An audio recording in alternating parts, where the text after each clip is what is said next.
ಅಮೃತಸಾರ ಗುರುಗಳ ಕರುಣದಿಂದ ಪನಿತು ಪೇಳುವೆ ಪರಮ ಭಗವದ್ಭಕ್ತರಿದನಾದರದಿ ಕೇಳುವುದು. ಕಡು ಕರುಣೆ ನೀನೆಂದರಿದು ಹೇರುಡಲ ನಮಿಸುವೆ ನಿನ್ನಡಿಗೆ ಬೆಂಬಿಡದೆ ಪಾಲಿಸು ಪರಮ ಕರುಣಾ ಸಿಂಧು ಎಂತೆಂದು. ನಡು ನಡುವೆ ಬರುತ್ತಿಪ್ಪ ವಿಘ್ನವ ತಡೆದು ಭಗವನ್ ನಾಮ ಕೀರ್ತನೆ ನುಡಿದು ನುಡಿಸೆನ್ನಿಂದ ಪ್ರತಿದಿನದಲ್ಲಿ ಮರೆಯದಲೆ. ಹಿಂದಿನ ಪ್ರವಚನದಲ್ಲಿ ಶ್ರೀಮದಾಚಾರ್ಯರು ಬದರಿಗೆ ಹೊರಟು ವಿಶಾಲವಾದ ಹಿಮಾಲಯ ಪರ್ವತವನ್ನು ನೋಡಿ ಬಹಳ ಸಂತೋಷವನ್ನು ಪಟ್ಟಿದ್ದಾರೆ ನೋಡಿದೆ. ಹಿಮಾಲಯವನ್ನು ಶ್ರೀಹರಿಯ ಶರೀರವೆಂದೇ ಅನುಸಂಧಾನ ಮಾಡಿ ಆಚಾರ್ಯರು ಕೈ ಜೋಡಿಸಿದ್ದಾರೆ. ಆ ಹಿಮಾಲಯದಲ್ಲಿ ಮುಂದುವರಿಯುತ್ತಾ ಶ್ರೀಮದಾಚಾರ್ಯರು ಶ್ರೀ ವೇದವ್ಯಾಸರ ಆಶ್ರಮವನ್ನು ಕಾಣ್ತಾರೆ. ಆ ಆಶ್ರಮದಲ್ಲಿ ಅನೇಕ ಬೋರೆ ಮರಗಳಿದ್ದವು, ಬೋರೆ ಹಣ್ಣಿನ ಮರಗಳಿದ್ದವು. ವೇದವ್ಯಾಸರು ಅಲ್ಲಿ ಆ ವಾಸ ಮಾಡಿದ್ದರಿಂದ ಲಕ್ಷ್ಮೀದೇವಿಯು ಜೊತೆಯಲ್ಲಿರುವುದು ಸ್ವಾಭಾವಿಕವಾಗಿದೆ. ಹೀಗಾಗಿ ಆ ಆಶ್ರಮವು ಸಕಲ ದೈವಿ ಸಂಪತ್ತುಗಳಿಂದ ಪರಿಪೂರ್ಣವಾಗಿತ್ತು. ಅಲ್ಲಿ ಮರಗಳು ಚಳಿ ಮಳೆ ಬಿಸಿಲುಗಳನ್ನು ತಡೆದುಕೊಳ್ಳಲು ಸಮರ್ಥವಾಗಿದ್ದವು. ಮಹಾಯಾಗಿಗಳಿಗೆ ಅನುಕೂಲವಾಗಿತ್ತು. ಚಿತ್ರ ವಿಚಿತ್ರ ಟೊಂಗೆಗಳಿಂದ ಯುಕ್ತವಾಗಿದ್ದವು. ಅನೇಕ ಪಕ್ಷಿಗಳಿಗೆ ಆಶ್ರಯವಾಗಿದ್ದವು.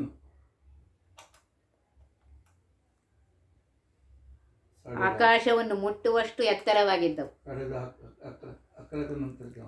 ಅದೇ ರೀತಿ ಆ ಆಶ್ರಮವು ಚಳಿ ಮಳೆ ಬಿಸಿಲುಗಳನ್ನು ಸಹಿಸುವ ಸಾಮರ್ಥ್ಯವುಳ್ಳ ಅನೇಕ ಯಜ್ಞಗಳನ್ನು ಮಾಡಿಸಿ ಪ್ರಸಿದ್ಧರಾದ ಋಷಿಗಳಿಗೆ ಆ ಆಶ್ರಮವು ಆಶ್ರಯ ಸ್ಥಾನವಾಗಿತ್ತು. ಆಶ್ರಮದಲ್ಲಿರುವ ಎಲ್ಲರೂ ಭಗವಂತನ ಪಾದಾರವಿಂದಗಳಲ್ಲಿ ಪರಮ ಭಕ್ತರಾಗಿದ್ದರು. ಅಶ್ವಲಾಯನ, ಐತರೇಯ, ಕೌಶಿತಿಕ, ಆಪಸ್ತಂಭ ಇತ್ಯಾದಿ ಅನೇಕ ಶಾಖೆಗಳಲ್ಲಿ ಪರಿಣಿತರಾಗಿದ್ದರು. ಆ ಪರಿಣಿತರಾದ ಋಷಿಗಳು ಅಲ್ಲಿದ್ದರು. ಆ ಆಶ್ರಮದಲ್ಲಿ ಇರುವ ಗಿಳಿಗಳೇ ಮೊದಲಾದ ಶುಭದಾಯಕ ಪಕ್ಷಿಗಳು ಕೇಳಲು ಅಮೃತದಂತೆ ಆನಂದದಾಯಕವಾದ ಧ್ವನಿಗಳನ್ನು ಮಾಡ್ತಾ ಇದ್ರು. ಅಲ್ಲಿದ್ದ ಸರೋವರದ ತಾವರೆಗಳಲ್ಲಿ ವಿಶೇಷವಾದ ಮನಸ್ಸನ್ನು ಇಟ್ಟು ಪರಮಹಂಸ ಪಕ್ಷಿಗಳು ಅಲ್ಲಿದ್ದವು. ಅಲ್ಲದೆ ಆಶ್ರಮದಲ್ಲಿ ಅಮೃತದಂತೆ ಮೋಕ್ಷದಾಯಕ ಉಪದೇಶ ಕೊಡುವ ಶುಕಾಚಾರ್ಯರೇ ಮೊದಲಾದ ಬ್ರಾಹ್ಮಣರಾದ ಋಷಿಗಳು ಅಲ್ಲಿದ್ದರು. ಅವರು ಮಂಗಲಕರವಾದ ವಿಚಾರಗಳಲ್ಲಿ ಚಿಂತನೆಗಳಲ್ಲಿ ತೊಡಗಿದ್ದರು. ಭಗವಂತನ ಪಾದಗಳೆಂಬ ತಾವರೆಗಳಲ್ಲಿ ಆಸಕ್ತರಾದ ಪರಮಹಂಸರಾದ ಋಷಿಗಳಲ್ಲಿದ್ದರು. ಅನೇಕ ದೇವತೆಗಳ ಉಪಸ್ಥಳವಾದ ಆ ಆಶ್ರಮವು ಸಕಲರ ಮನೋಕಾಮನೆಗಳನ್ನು ಪೂರ್ಣ ಮಾಡಲು ಸಮರ್ಥವಾಗಿತ್ತು. ಅಲ್ಲಿರುವ ಎಲ್ಲ ಜಿಜ್ಞಾಸುಗಳು ಮತ್ತು ಋಷಿಮುನಿಗಳು ಪರಸ್ಪರ ಪ್ರೀತಿಯಿಂದ ಮಾತಾಡ್ತಾ ಇದ್ರು. ಪರಸ್ಪರರಲ್ಲಿ ಯಾವ ಅಸೂಯೆಯೂ ಇರಲಿಲ್ಲ. ಹೀಗಾಗಿ ಆ ಆಶ್ರಮವು ವೈಕುಂಠದಂತೆ ಇತ್ತು. ಆ ಶ್ರೀಹರಿ ಅವತಾರರಾದ ವೇದವ್ಯಾಸ ದೇವರಿಗೆ ಆ ಆಶ್ರಮವು ಆಶ್ರಯವಾಗಿತ್ತು. ಇಂತಹ ಶ್ರೇಷ್ಠವಾದ ಆಶ್ರಮದಲ್ಲಿ 32 ಲಕ್ಷಣದಿಂದ ಕೂಡಿದ ಶ್ರೀಮದಾಚಾರ್ಯರು ಆ ಆಶ್ರಮವನ್ನು ಪ್ರವೇಶಿಸ್ತಾರೆ. ಜ್ಞಾನಿಗಳ ಲಕ್ಷಣವನ್ನು ಗುರುತಿಸುವ ಅನೇಕ ಋಷಿಗಳು ಈ 32 ಲಕ್ಷಣೋಪೇತ ವ್ಯಕ್ತಿಯನ್ನು ಕಂಡು ಆಶ್ಚರ್ಯಚಕಿತರಾಗಿ ತಮ್ಮಲ್ಲಿ ಹೀಗೆ ವಿಚಾರ ಮಾಡಲಾರಂಭಿಸ್ತಾರೆ. ಈ ವ್ಯಕ್ತಿಯು ಬಂಗಾರದ ಅಸಾಮಾನ್ಯ ತಾಳವೃಕ್ಷದಂತೆ ಎತ್ತರವಾಗಿದ್ದಾರೆ. ತಾವರೆಯಂತೆ ಕಣ್ಣುಗಳುಳ್ಳವರಾಗಿದ್ದಾರೆ. ಪವಿತ್ರ ಚಂದ್ರನಂತೆ ಹಸನ್ಮುಖರಾಗಿದ್ದಾರೆ. ಗಜರಾಜನಂತೆ ಗಂಭೀರ ಗತಿಯುಳ್ಳವರಾಗಿದ್ದಾರೆ. ಇವರ್ಯಾರಪ್ಪ? ಅಪೂರ್ವ ಪುರುಷರು ಈ ಆಶ್ರಮಕ್ಕೆ ಬರುತ್ತಿದ್ದಾರೆ. ಇವರನ್ನು ನೋಡಿದರೆ ರಾತ್ರಿ ಬೆಳಗುವ ಚಂದ್ರನ ಬೆಳದಿಂಗಳಿನಲ್ಲಿ ಕೂತ ಅನುಭವ ಆಗುತ್ತದೆ. ಆದರೆ ಇವರು ಚಂದ್ರನಲ್ಲ. ಇವರ ತೀಕ್ಷ್ಣ ದೃಷ್ಟಿಯು ಸುಡುವ ಸೂರ್ಯನಂತಿದೆ. ಆದರೆ ಸೂರ್ಯನೂ ಅಲ್ಲ. ಗುಣಗಳು ಸಮುದ್ರದಂತೆ ವಿಶಾಲವಾಗಿದ್ದರೂ ಇವರು ಸಮುದ್ರರಲ್ಲ. ಹಾಗಾದರೆ ಇವರ್ಯಾರಪ್ಪ? ಇವರನ್ನು ಯಾರಿಗೆ ಹೋಲಿಸಲು ಸಾಧ್ಯವಾಗುತ್ತಿಲ್ಲ. ಇವರು ಶ್ರೇಷ್ಠ ಆಶ್ರಮವಾದ ಸನ್ಯಾಸ ಆಶ್ರಮದ ಲಕ್ಷಣಗಳಾದ ಕಾವಿ ಬಟ್ಟೆ, ದಂಡಕಮಂಡಲುಗಳು ಇತ್ಯಾದಿಗಳಿಂದ ಯುಕ್ತರಾಗಿದ್ದಾರೆ. ಇವರ ಮುಖದಲ್ಲಿ ಶ್ರಮವೂ ಕಾಣುತ್ತಿಲ್ಲ. ಇವರು ಮಾನವರೋ ಅಥವಾ ಮಾನವ ವೇಷ ಧರಿಸಿದ ದೇವತೆಗಳು ಎಂಬ ಆಶ್ಚರ್ಯವನ್ನುಂಟು ಮಾಡುತ್ತಿದ್ದಾರೆ. ಚತುರ್ಮುಖ ಬ್ರಹ್ಮನಾಗಲಿ ಅಥವಾ ಮುಖ್ಯಪ್ರಾಣ ವಾಯುದೇವರಾಗಲಿ ಅಥವಾ ಸ್ವಯಂ ವಾಯುದೇವರೇ ಅವತಾರ ತೆಗೆದುಕೊಂಡು ಬಂದಿರುವರೆ, ವೇದ ಪ್ರತಿಪಾದ್ಯರಾದ ವೇದಗಳನ್ನು ವಿಭಾಗ ಮಾಡಿದ ಸಾಕ್ಷಾತ್ ವೇದವ್ಯಾಸ ದೇವರನ್ನು ಕಾಣಲು ಬಂದಿರುವರೋ ಏನೋ.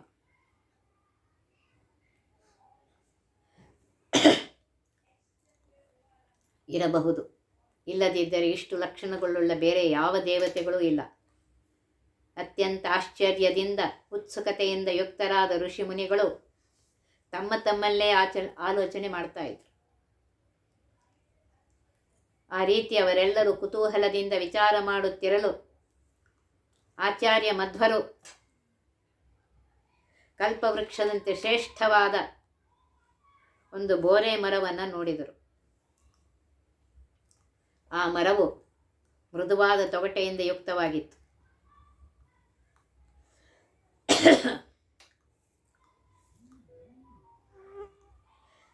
ಮತ್ತೆ ಅನೇಕ ಕಡೆಯಲ್ಲಿ ಹರಡಿತ್ತು ಮತ್ತು ರತ್ನದಂತಹ ಹೂಗಳಿಂದ ಯುಕ್ತವಾಗಿತ್ತು. ಅದನ್ನು ಕಂಡು ನಾರಾಯಣನ ಅವತಾರರಾದ ವೇದವ್ಯಾಸರ ಸೇವೆಗೆ ಶೇಷದೇವರೇ ಬಂದಿರುವರೋ ಏನೋ ಎಂಬಂತೆ ಕಾಣುತ್ತಿತ್ತು. ಅಥವಾ ಮನೋಹರವಾದ ಎಲೆಗಳಿಂದ ಕೂಡಿದ ಅನೇಕ ತರಹದ ಬಣ್ಣದಿಂದ ಕೂಡಿದ ಸೂರ್ಯನ ಬೆಳಕನ್ನು ತಡೆಯುವ ಋಷಿಗಳಿಗೆ ಸಂತೋಷದಾಯಕವಾದ ಆ ವೃಕ್ಷವು ತನ್ನ ಎರಡು ಬೇರೆ ಬೇರೆ ಬಣ್ಣಗಳಿಂದ ಕೂಡಿದ ರೆಕ್ಕೆಗಳನ್ನು ಹರಡಿದ ಇಂದ್ರನ ವಜ್ರಾಯುಧವನ್ನು ತಡೆಯುವ ಸಾಮರ್ಥ್ಯವುಳ್ಳ ಕಶ್ಯಪ ಪುತ್ರನಾದ ಗರುಡನಂತೆಯೂ ಕಾಣ್ತಾ ಇತ್ತು. ಆ ಮರದಲ್ಲಿ ಅಮೃತ ಸದೃಶವಾದ ಬೋರೆಹಣ್ಣುಗಳು ಇದ್ದವು.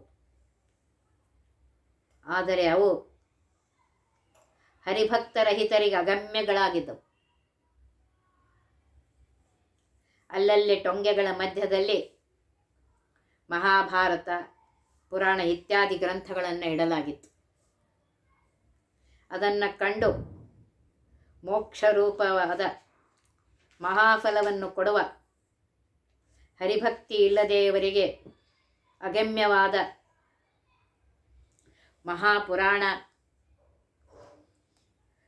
ಪುರಾಣ ಮಹಾಭಾರತಾದಿಗಳ ಸಾರರೂಪವಾದ ಅನೇಕ ಶಾಖೆಗಳುಳ್ಳ ವೇದ ಪುರುಷನೇ ಮೂರ್ತಿವಂತಾಗಿ ಬಂದು ನಿಂತಂತೆ ಕಾಣಿಸ್ತಾ ಇತ್ತು. ಇನ್ನೂ ಸ್ವಲ್ಪ ಸಾಗಿದ ಆಚಾರ್ಯರಿಗೆ ಅನಂತ ರೂಪವುಳ್ಳ ಅನಂತನಾಮಕ ಶ್ರೀಹರಿಯನ್ನು ಸಂದಾ ಚಿಂತಿಸುವ ತಪಸ್ವಿಗಳು ವಿಶಾಲವಾದ ಮನೋಹರವಾದ ಪವಿತ್ರವಾದ ಮರದ ಕೆಳಗೆ ಕಂಡರು. ಆ ಮುನಿಗಳು ಜಟೆಗಳಿಂದ ಸುಶೋಭಿತರಾಗಿ ಬಹುಸಂಖ್ಯೆಯಿಂದ ಕೂಡಿದವರಾಗಿ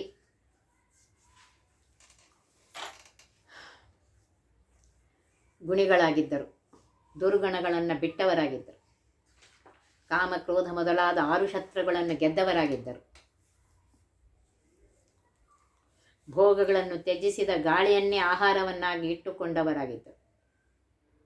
ಅಂದರೆ ಸಂಪೂರ್ಣ ಆಹಾರವನ್ನು ತ್ಯಜಿಸಿದವರಾಗಿದ್ದರು. ಅಂತಹ ಅನೇಕ ಋಷಿಗಳ ಮಧ್ಯದಲ್ಲಿ 3 ಲೋಕಕ್ಕೂ ಅಲಂಕಾರ ಪ್ರಾಯರಾದ ಸಾಕ್ಷಾತ್ ಶ್ರೀಹರಿ ಅವತಾರರಾದ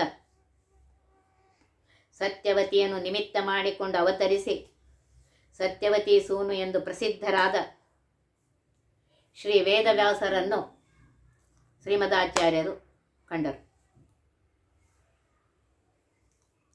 ಶ್ರೀಮದಾನಂದ ತೀರ್ಥರು ತಮ್ಮ ನಿರ್ಮಲವಾದ ಹೃದಯ ಮಂದಿರದಲ್ಲಿ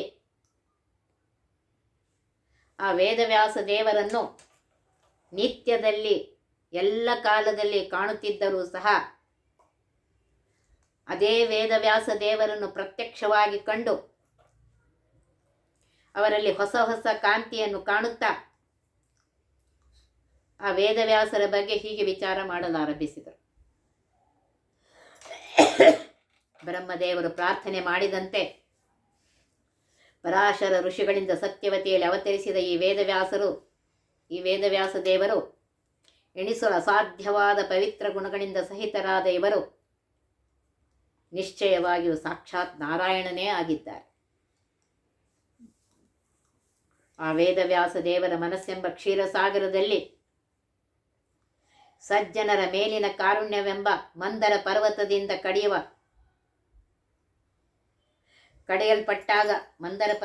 ಕಡೆಯಲ್ಪಟ್ಟಾಗ ನಾರಾಯಣನಿಗೆ ಪ್ರಿಯಳಾದ ಅತಿ ಸುಂದರಳಾದ ವೇದಗಳೆಂಬ ಮಹಾಲಕ್ಷ್ಮಿಯು ಪ್ರತ್ಯಕ್ಷಳಾಗಿದ್ದಾಳೆ.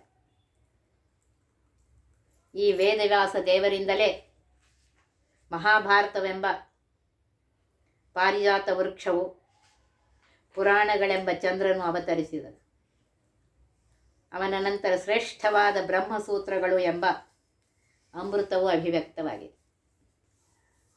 ಅಂದರೆ ಪುರಾಣ, ಮಹಾಭಾರತ, ಬ್ರಹ್ಮಸೂತ್ರಾದಿಗಳನ್ನು ಇವರೇ ರಚಿಸಿದ್ದಾರೆ. ಈ ವೇದವ್ಯಾಸ ದೇವರು ತಮ್ಮ ಮನೋಹರವಾದ ವಚನಗಳಿಂದ, ಉಪದೇಶಗಳಿಂದ ದ್ವಾಪರ ಯುಗದಲ್ಲಿದ್ದ ಜನರಿಗೆ ಉತ್ತಮ ಜ್ಞಾನವನ್ನು ಕೊಟ್ಟು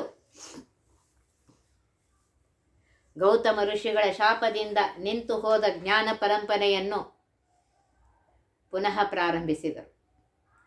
ಸಜ್ಜನರನ್ನು ಉದ್ಧಾರ ಮಾಡಿದರು ಮತ್ತು ಪಾಂಡವರ ಮೇಲೆ ವಿಶೇಷ ಅನುಗ್ರಹ ಮಾಡಿದರು.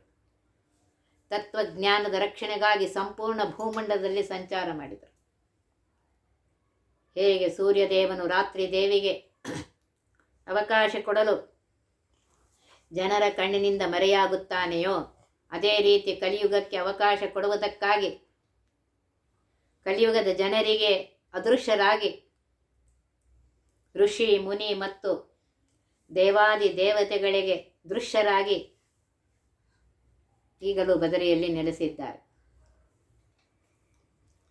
ಇವರು ಶ್ರೇಷ್ಠವಾದ ಕೃಷ್ಣಾಜಿನದ ಮೇಲೆ ಯೋಗಾಸನದಲ್ಲಿ ಕುಳಿತಿದ್ದಾರೆ. ಇವರ ಶರೀರ ಹರಡಿದ ನೀಲಕಮಲದಂತೆ ಕಾಂತಿಯುಕ್ತವಾಗಿದೆ. ಮನೋಹರವಾಗಿ ಕಂಗೊಳಿಸುತ್ತಿರುವ ಶ್ರೀ ವೇದವ್ಯಾಸ ದೇವರ ಶರೀರವು ನನ್ನ ಕಣ್ಣುಗಳಿಗೂ ಹಾಗೂ ಮನಕ್ಕೂ ಆನಂದವನ್ನು ಕೊಡುತ್ತಿದೆ. ಶ್ರೀಹರಿ ಅವತಾರರಾದ ಇವರು ಪ್ರತ್ಯೇಕ ಪರಿಪೂರ್ಣವಾದ ಅನಂತ ಗುಣಗಳಿಂದ ಯುಕ್ತರಾಗಿದ್ದಾರೆ. ಆ ಗುಣಗಳು ಇವರ ಸ್ವರೂಪಭೂತವಾಗಿವೆ. ಅಂದರೆ ಅವರಿಗೂ ಅವರ ಗುಣಗಳಿಗೂ ಭೇದವಿಲ್ಲ. ಈ ಗುಣಗಳು ಮಂಗಳಕರವಾಗಿವೆ. ಇವರು ಸಕಲ ದೋಷಗಳಿಂದ ರಹಿತರಾಗಿದ್ದಾರೆ. ಕಣ್ಣಿಗೆ ಕಾಣುವ ಇವರ ಈ ಶರೀರ ಅನಂತ ಗುಣ ಪರಿಪೂರ್ಣವೂ ಅಪ್ರಾಕೃತವೂ ಜ್ಞಾನಾನಂದಮಯವೂ ಆಗಿದೆ. ನಾನು ಅವರ ಹತ್ತಿರ ಹೋಗುವೆನು. ಶ್ರೀ ರಮಾದೇವಿಯು, ಬ್ರಹ್ಮದೇವರು, ವಾಯುದೇವರು, ಗರುಡಶೇಷ ರುದ್ರರು, ಇಂದ್ರಾದಿ ದೇವತೆಗಳು ಆದರದಿಂದ ಯಾವಾಗಲೂ ತಮ್ಮ ತಲೆಯ ಮೇಲೆ ಧರಿಸುವಂತಹ ಶ್ರೀ ವೇದವ್ಯಾಸ ದೇವರ ಪಾದಧೂಳಿಯನ್ನು ನನ್ನ ತಲೆಯ ಮೇಲೆ ಆದರದಿಂದ ಪುನಃ ಪುನಃ ಧರಿಸುವೆನು. ಭಕ್ತರ ಮನಸ್ಸಿನಲ್ಲಿರುವ ಕಾಮವೆಂಬ ಕೆಂಪು ಬಣ್ಣವನ್ನು ದೂರ ಮಾಡುವುದಕ್ಕೋಸ್ಕರವೋ ಏನೋ ಇವರ ಅಂಗಾಲುಗಳು ಕೆಂಪಾಗಿವೆ.